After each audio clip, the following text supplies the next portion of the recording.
दोस्तों नमस्कार।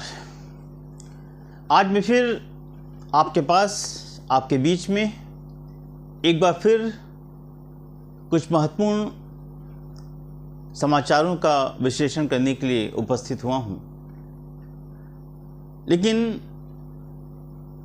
घूम फिर के आज फिर हम वही दस्तक दे रहे हैं जो पिछले 3 दिनों से लगातार घमासान पे घमासान का दौर चल रहा है। मुख्यमंत्री को छोड़ के बाकी बड़े बड़े नेता देश के प्रधानमंत्री, राष्ट्रीय अध्यक्षों से मिल रहे हैं। ये दौड़,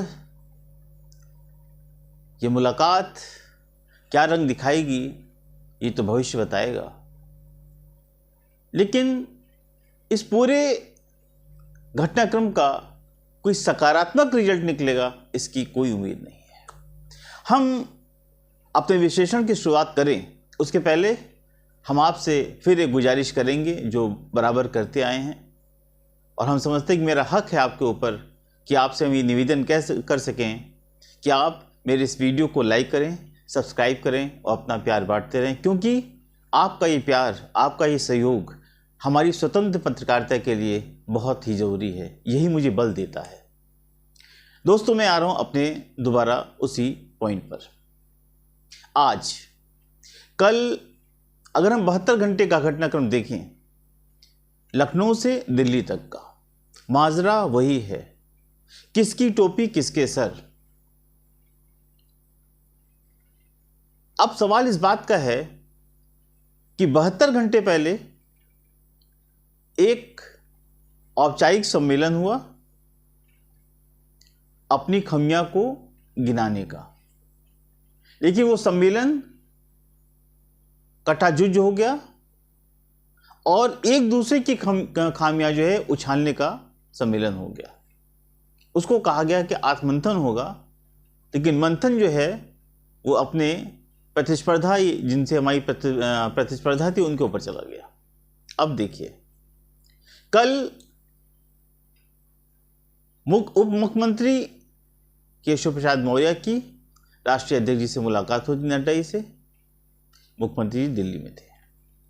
आज प्रदेश के अध्यक्ष भूपेंद्र चौधरी की मुलाकात हो रही, वो भी किससे? प्रधानमंत्री नरेंद्र मोदी से।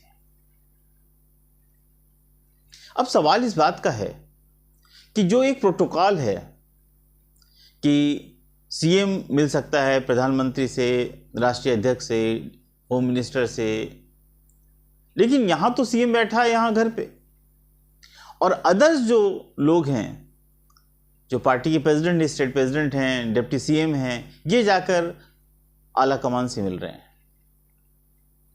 दस्तूर क्या है? ये अंकगणित दिखा क्या रहा है? कौन सी गणित होने वाली है? और क्या इससे भाजपा को फायदा होने जा रहा है? फिलहाल तो नहीं। देखिए, हम लोग इस पूरे चुनाव के बाद जो परिणाम आए उसको हम ये देख रहे हैं शायद ये सीएम की लड़ाई है। फिर कोई समझता है कि नहीं ये योगी और मौर्य की लड़ाई है। नहीं दोस्तों, अब इस लड़ाई को आपको समझना पड़ेगा। सामने जो लड़ रहा है सही मायने में उसकी लड़ाई नहीं, उसकी तो थोड़ी प्रतिस्पर्धा चलती रहती है। ये लड़ाई उच्च कमान की है। प्रधानमंत्री नरेंद्र मोदी और आरएसएस प्रमुख की बीच की ये प्रतिस्पर्धा है। केंद्रीय नेतृत्व यानी कि प्रधानमंत्री और सरकार, संगठन, वो आज देख रहे हैं और कल देख रहे हैं, लेकिन जो संघ प्रमुख है या संघ के लोग हैं वो भविष्य देख रहे हैं। कि इन दोनों लोगों के अंदर एक समानता है कि वो जो भी देख रहे हैं वो भाजपा के पॉइंट ऑफ व्यू पे देख रहे हैं। उनको सपा कांग्रेस से मतलब नहीं है। यानी कि संघ एनी कंडीशन भाजपा के लिए समर्पित है। अब भाजपा उसके लिए कितनी समर्पित है ये आपको समझ लेंगे। प्रधानमंत्री भी हैं, राष्ट्रीय अध्यक्ष भी हैं, होम मिनिस्टर भी हैं, ये तो हैं। अब देखा ये जा रहा है कि इनके बाद या इनके समानांतर क्या होगा जो कि एक अल्टरनेट अरेंजमेंट हो। प्राइम मिनिस्टर की बात तो है नहीं। अगला सीएम कौन होगा, अगला अध्यक्ष कौन होगा, और अंदर खाने नंबर 2 की लड़ाई भी है। मोदी नहीं तो और कौन। जो क्राइटेरिया है, जो कवायद है, जो तजुर्बा है और जो साख है सरकार के साथ, उस पर तो नंबर 2 पे अमित शाह जी का स्थापना है। लेकिन योगी ने गलती की। उनके मार्केटिंग डिपार्टमेंट ने मोदी के बाद योगी का जो स्लोगन दिया है वो कहीं ना कहीं इस लड़ाई का प्रमुख अंग है। अब आप समझिएगा, आरएसएस चाहती है कि हम भविष्य के नेताओं की भी एक कैडर तैयार रखें, और आरएसएस के हिसाब से उसमें अमित शाह जी या केशव मौर्य जी फिट नहीं बैठते। अब आप समझिएगा कि असली माजरा क्या है। तमाम घटनाक्रम हो रहे हैं, पहले भी हुए हैं, 2 साल पहले भी हुए हैं, 2017 में भी हुए थे, लेकिन आरएसएस का स्टैंड के आगे भारतीय जनता पार्टी को नतमस्तक होना पड़ा। क्योंकि आरएसएस बिना कुछ चाहे, ऑफिशियल तौर पर, अनऑफिशियल नहीं पता, बिना कुछ चाहे भाजपा के लिए और राष्ट्र के लिए समर्पित होने वाला संगठन है, ऐसा माना जाता है। वो किसी और दल के लिए काम नहीं करता। उसके लाखों जो सेवक हैं संघ के, वो रात दिन काम करते हैं और फायदा उसका भाजपा को देते हैं और हिंदू राष्ट्र को देते हैं, हिंदुओं के लिए देते हैं, हिंदू सभ्यता के लिए देते हैं, हिंदू कल्चर के लिए देते हैं। वो चाहते हैं कि ऐसे लोग का एक कैडर मेंटेन रहे जिससे कि कभी कोई बीच में गैप ना हो। अब आप समझिएगा कि 2017 में जब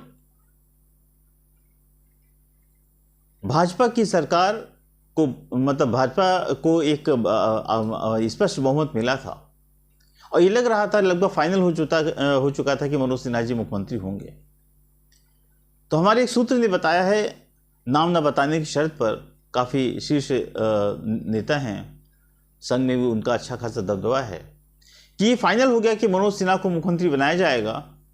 तो आरएसएस के जो भी संगठन के या जो भी बड़े पदाधिकारी, उनको बताया गया कि हम मनोज सिन्हा को मुख्यमंत्री बना रहे हैं।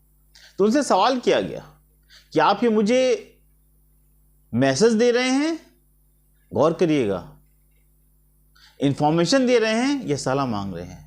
तो कहा कि नहीं, हम तो आपको बता के सलाह मांग रहे हैं। उन्होंने कहा नहीं, भगवाधारी को मुख्यमंत्री बनाना है और योगी आदित्यनाथ से बेहतर कोई कुछ नहीं है, योगी आदित्यनाथ तो मुख्यमंत्री बनाइए। सारा गेम पलट गया, सारी कवायद पलट गई। सिन्हा जी मंदिर दर्शन करते रहे और यहाँ कुर्सी मिलने के पहले ही कुर्सी गायब हो गई और योगी आदित्यनाथ को प्रदेश का मुख्यमंत्री बनाया गया।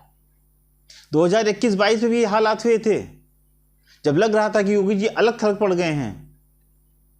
संघ की बैकिंग, जबकि उस संघ भाजपा से उनका कोई लेना देना नहीं रहा है योगी जी का, लेकिन संघ को ये दिख रहा है कि ये व्यक्ति भविष्य का नेता है, भगवाधारी, और इसका कोई परिवार नहीं है, इसका परिवार ही हमारा परिवार है, हिंदू परिवार है, मठ परिवार है। ये जो भी करता है वो भाजपा के लिए करेगा, संगठन के लिए करेगा और हिंदुओं के लिए करेगा, हिंदू राष्ट्र के नाम पे करेगा।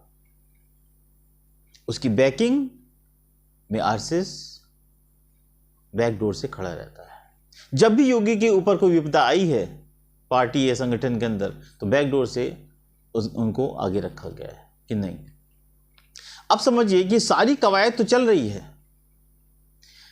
ये चाहा गया कि किसी भी तरह से इस पूरे मामले में आरएसएस को कॉन्फिडेंस में लिया जाए, इसलिए आपने देखा था कि संगठन महासचिव BL संतोष भी बैठे हुए थे जब लखनऊ में इनकी मीटिंग हो रही थी।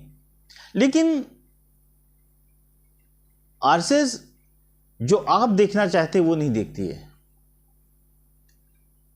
आरएसएस वो देखती है जो भाजपा और उसके हिसाब से राष्ट्र के लिए बेहतर हो। इसलिए उसका मानना यह है कि योगी हर हाल में उपयोगी हैं। आप किसको क्या बना रहे हैं उसका भाजपा से बहुत मतलब नहीं होता। अब राष्ट्रीय अध्यक्ष भी अगर बनना है भाजपा का तो बिना आरएसएस के सलाह मशवरे के नहीं बन सकता है। आरएसएस को कॉन्फिडेंस पे लेना पड़ता है। ये कवायद जो चल रही है, इस कवायद में आरएसएस को हर हाल में कॉन्फिडेंस पे लेना पड़ेगा। अब देखिए, जब लगता है कि योगी अलग थलग पड़ गए हैं, फिर वो कहीं ना कहीं बच जाते हैं, क्योंकि उनका अपने लिए कुछ करना मोदी जी की तरह कोई ख्वाब नहीं रहता है। जो भी है, संगठन है, सरकार है, लॉ एंड ऑर्डर है, उसको मेंटेन करना। हाँ, ये है कि अगर आप देखें तो पिछले लोकसभा चुनाव के परिणाम के बाद कहीं ना कहीं योगी एक बैक स्टेप पे हैं। उनको लग रहा है कि कहीं ना कहीं से अंडर प्रेशर हैं, क्योंकि योगी वो व्यक्ति है जिसे विधानसभा में चिल्ला के कहा था, खासतौर से अखिलेश जी के अगेंस्ट, उनके सामने, कि हम उन अपराधियों को जो समाजवादी पार्टी के द्वारा जिनका लालन पालन किया गया, वो कहना ये चाह रहे थे, उनको जमींदोज कर देंगे, मिट्टी मिला देंगे। और उन्होंने मिट्टी में मिला दिया। उन्होंने कहा उस अपराधी जो भागेगा, भगोड़ा होगा, कोई अपराध करेगा, सबसे पहले बुलडोजर उसके घर पे चला था और ना जाने कितने बुलडोजर चल गए, फिर बाद में उनका नाम ही बुलडोजर बाबा हो गया। उनको देखकर कई स्टेट में बुलडोजर कांड करने की कोशिश की गई, लेकिन जो ख्याति योगी आदित्यनाथ को मिली किसी को नहीं हुई। लेकिन एक इंफॉर्मेशन शिक्षा व्यवस्था को एक लाइन पे, पटरी पर लाने की एक पहली सही योजना अगर कहा जाए तो योगी जी ने शुरू की थी। मात्र 27 घंटे 72 घंटे के अंदर उसको रोक दिया गया। कारण प्रेशर, वरना योगी रुकने वाले नहीं थे। ये जो अटेंडेंस का मैटर था बेसिक शिक्षा के लिए, टीचर्स के लिए, ये वाकई यूपी की पूरे एजुकेशन पॉलिसी के लिए बहुत बेहतर था। लेकिन किस प्रेशर में इसको रोका गया है, सस्पेंड किया गया, मैं नहीं जानता, लेकिन योगी को बैकडोर होना पड़ा। कहीं ना कहीं ऐसा लगता है कि सारे घटनाक्रम तो होंगे लेकिन योगी होंगे। सारे घटनाक्रम होंगे लेकिन योगी होंगे। राष्ट्रीय अध्यक्ष कोई बन जाए, केशव मौर्य बन जाए, XYZ कोई बन जाए, क्योंकि अगर भाजपा को यूपी में अपने वजूद को जिंदा रखना है तो योगी को रखना होगा। और गलती से अगर योगी को हटाने का कोई पक्का प्रोग्राम बन चुका है तो याद रखिएगा, ये भाजपा अपने पैर पर कुल्हाड़ी नहीं मारेगी, आरी चला देगी और दोबारा पनपना उसका बहुत मुश्किल होगा। योगी के व्यक्तिगत रिश्ते किससे अच्छे हैं, किससे बेहतर हैं, ये हम लोग नहीं जानते। हम ये जानते हैं कि आम जनमानस के दिल में, जहन में योगी ने एक स्थान बनाया है। और मोदी के बाद योगी, भले ही किसी को बुरा लगता हो, लेकिन ये सच्चाई है कि मोदी के बाद योगी ही भारतीय जनता पार्टी के एकमात्र सर्वमान्य नेता है। आप क्या शिवराज सिंह चौहान को लाकर राष्ट्रपति बनाकर यूपी में बैठा दो, उनके नाम पे वोट पड़ेगा? बिल्कुल नहीं पड़ेगा। योगी अदर स्टेट में जाते हैं, शिवराज सिंह चौहान की जरूरत नहीं कि वो यूपी में आए, मोहन यादव की जरूरत नहीं कि वो यूपी में आए, लेकिन योगी अकेले ऐसे ब्रांड लीडर हैं। अगर कहा जाए सही मायने में तो अमित शाह की डिमांड नहीं होती है, योगी की डिमांड न जाने कितने स्टेट में होती है और आलाकमान भेजता है, वो जाते हैं। क्या महाराष्ट्र, क्या झारखंड, क्या बिहार, क्या राजस्थान, क्या मध्य प्रदेश, कहाँ योगी नहीं जाते? क्यों जाते हैं, क्यों भेजते हो? डिमांड है। एक सर्वमान्य दूसरा नेता पैदा हो रहा है।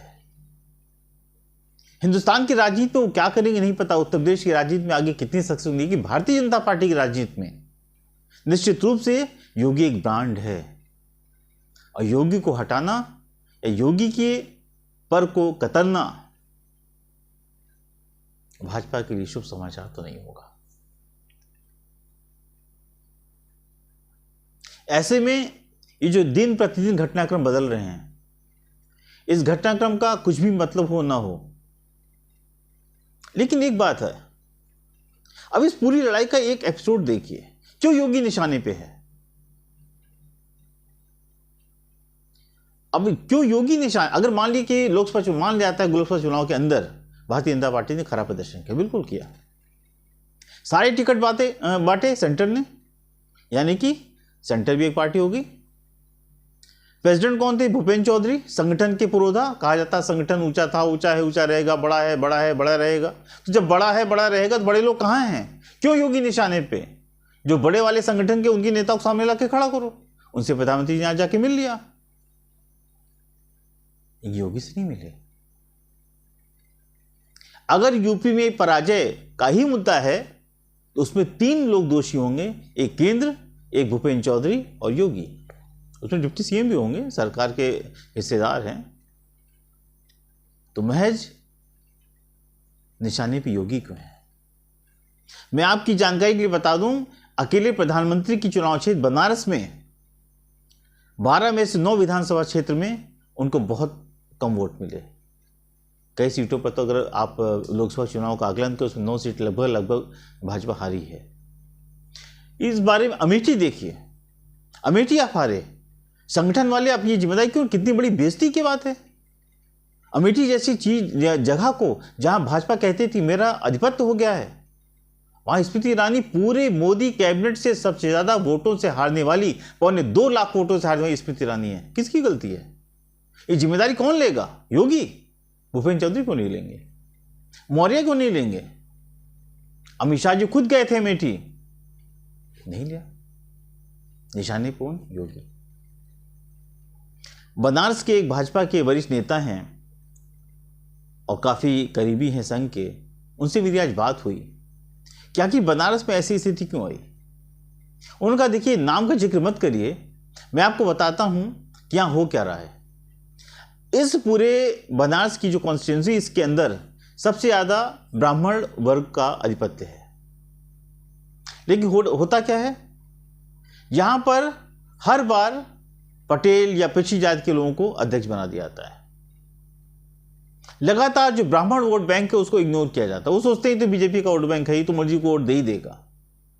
कब तक हम सरवाइव करेंगे? कब तक हम लोग जाके उनके बीच में बैठे और क्या बोलें? सबसे बड़ा कारण है नाराजगी का, ये कारण भी है।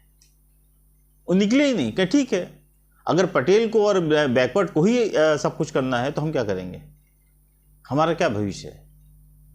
दूसरी बात, एक उन्होंने बहुत ही ऑथेंटिक बात कही देखिए, ये इस पे आरएसएस में इस बात को माना है, आरएसएस अपने मुखपत्र में लिखा भी है कि जब भाजपा अपने पावर में आ रही है तो जो सालों साल से उसका कार्यकर्ता भाजपा के रात दिन एक कर रहा है, उसको मौका है कि वो सरकार और संगठन के बीच में कुछ पद प्राप्त करके अपनी जो इतनी लंबी लड़ाई उसने लड़ी है, उसका योगदान है, उसको भी कुछ मीठा अवसर प्राप्त हो। लेकिन होता क्या है, जब सरकार इस मुहाने पे पहुंची कि सरकार और संगठन सबसे बड़ा हो, उसका सरकार में भागीदारी हो, तो आपने ना जाने कितनी पार्टियों के कितने भगोड़े नेताओं को लाके बैठा दिया। किसी को लाल बत्ती दे दी, किसी को मंत्री पद दे दिया, किसी को कुछ भी बना दिया।